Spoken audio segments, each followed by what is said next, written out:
guys, Rhonda Overberg here with Remax Best Choice.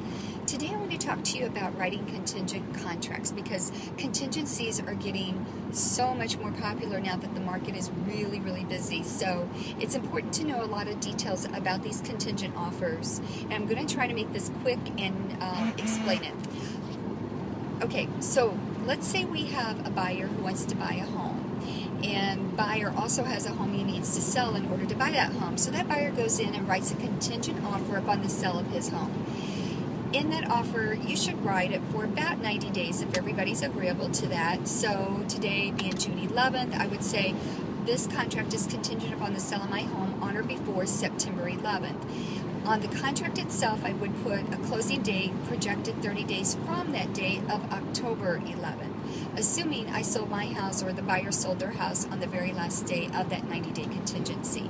However, it's very important that you put a note to that closing date and say, or 15 days after removal of home sale contingency, whichever date is sooner. And make sure that the buyer and the sellers both on board with that and they understand what that means.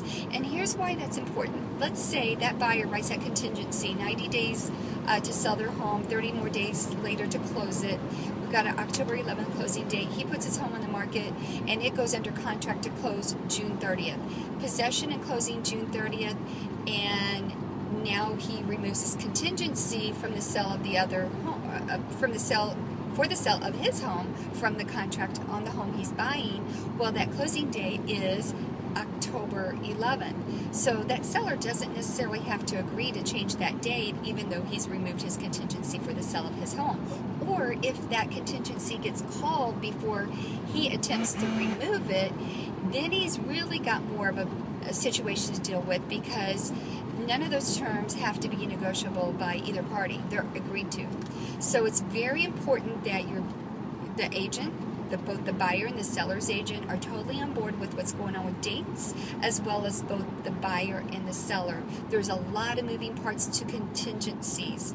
And when you get a couple of homes lined up to close, and there could even be 3, you know, I've seen as many as 4, so it really gets a little challenging, but it can be done as long as everybody pays attention to those dates in the beginning, not after the fact. You have to make sure your contingent contract is written properly to make sure that nobody's caught, you know, having to sell their home and move out without, you know, a place to go. So my tip for the day, if you have any questions, you know how to find me. You have a wonderful day.